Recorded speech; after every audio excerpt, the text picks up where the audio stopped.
The Roson 7134 arrives on a desert island, inhabited only by wild creatures without humans in sight. In such place, this robot has no mission or purpose. Our story begins with this premise, a beautiful story that shows us the conflicts of our protagonist, the robot Ross.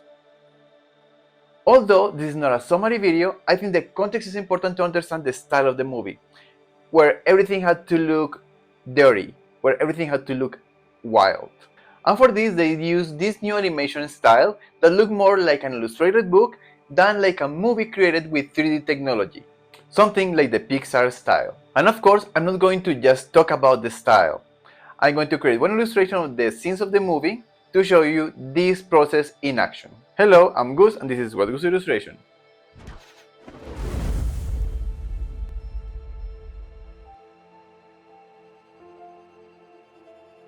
I start of course with the sketch. Ross is a very simple character who is basically made of circles and cylinders. Zinc, though more organic in shape, is also a mostly simple character created mostly with triangular shapes. Wild Robot was based on a book of the same name by the author Peter Brown, and it's from there that the style of this film finds its influence. The illustrations in the book look full of texture. Everywhere you see, there is something happening. There is no side where you see a flat color. This is partly the illustrator's style, but it was also impossible to make illustrations about wildlife and expect everything to be completely clean.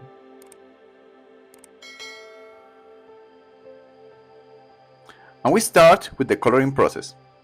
Before coloring the characters, I always want to have a background color, which helps me better understand the different shades of lights and darkness in them, whether this is part of the environment or a simple background.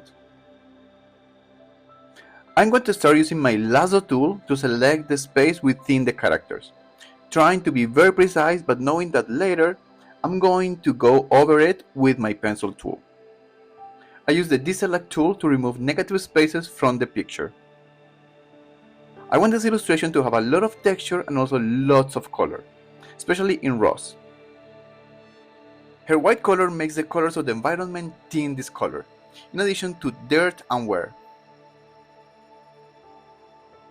On the base blue color that could be a good color shade for white, I put colors that could be in the environment, such as the blue tone of the sky or the purple of the clouds, or even the mostly reddish color of the earth.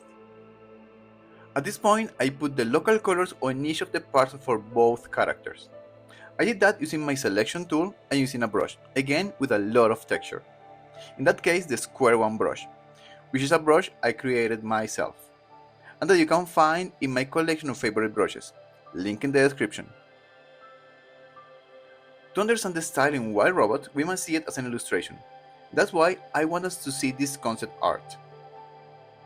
In this type of illustration, we can see the brush strokes that create a lot of action in the image. They give movement, they give that appeal of handcrafted that the 3D movies were leaving aside. And that create a beautiful fusion between 2D and 3D, taking the best of both worlds. And it was with productions like Spider-Man Into the Spider-Verse, or the same Puss in Boots by the very DreamWorks, or how to forget the beauty that Arcane is. That this current has begun to change, in large productions seeking to return to a more traditional appearance in animation. But then, which characteristics can we notice in this style of animation? First of all, we leave aside those hyper-realistic images where each object feels as if you could grab it from the screen and take it to the real world. This new style is largely fed by the style of the Impressionist artists who began to leave aside realistic paintings to have a more stylized style, showing more the world as it is seen inside their heads than that their eyes see, giving those paintings a surreal touch. Illustration has been fed by this process for many years. And so we go back to our movie. The style we see uses traditional 3D renders, which is what we would see in any Pixar type movie. The big change occurs in the textures.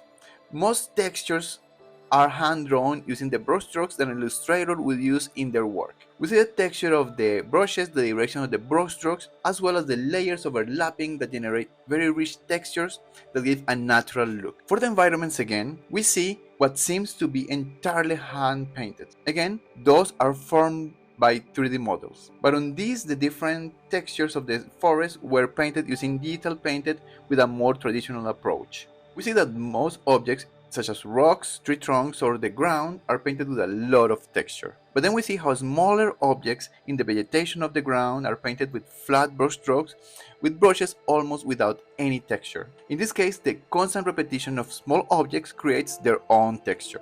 Something also very characteristic of this type of illustration is how light falls on objects. In general, we see how the object is mostly in the shade, and the spaces of light are created by the overlapping of increasingly lighter brush strokes. With this, we see a great contrast between lights and shadows, both in main objects and in the elements of the environment. Now let the light come in. We use yellow and orange colors in NAD mode, which helps us create lights on the objects, but showing some of the base color along with the textures. I also want a lot of texture, so I use my square one brush. After this, I will use a brush with a soft texture to erase wherever necessary, separating my light areas and my shadow areas.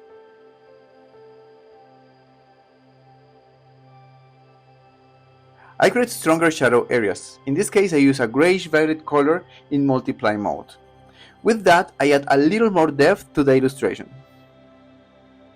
Then I will start with the details. I'm going to start by adding small shadows like in cracks or small surfaces that will be mostly seen as lines.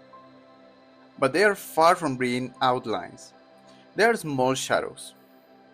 I can also use that same layer, which by the way is in normal mode with 100% opacity, to create my lights. In the case of rose, we will see a lot of bright spots in the different metal areas. These small lights and shadows help us give definition to the character. Another feature to highlight is the small amount of soft gradients we see. Most transitions are made with very defined brushes, lightening or darkening the colors.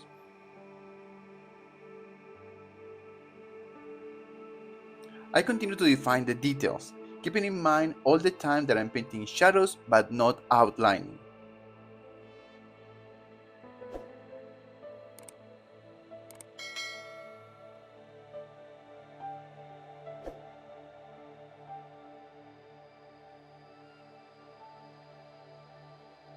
In each of these cracks or slits, it is possible that a little light touches the edge, so on some of these, we will see an area of light next to an area of shade.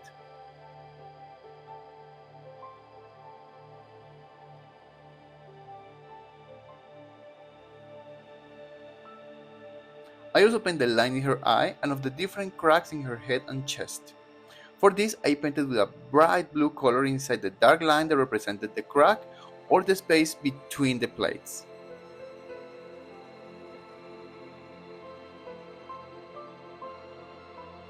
With the shading, lights and shadows in place, I will create the textures using brushes with a lot of texture in overlay mode. Those brushes are responsible for creating the whole dirt and imperfections in the metal, helping the illustration feel more natural.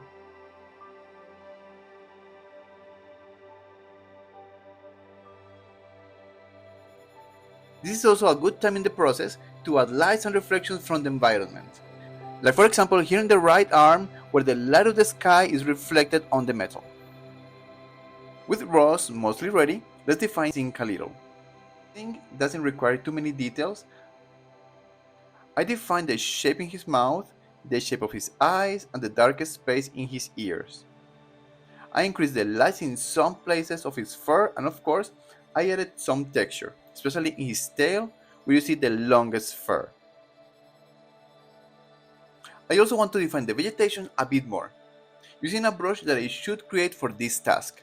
A brush with little texture and that was defined but not too much. I call that brush Watercolor Soft. And as we saw before, the texture of this vegetation is created by the repetition of elements. One final detail in Rose's return transmitter and we are ready to go. Well, Robert's style is absolutely beautiful for those of us who like illustration and illustrated books. It looks absolutely natural and fresh.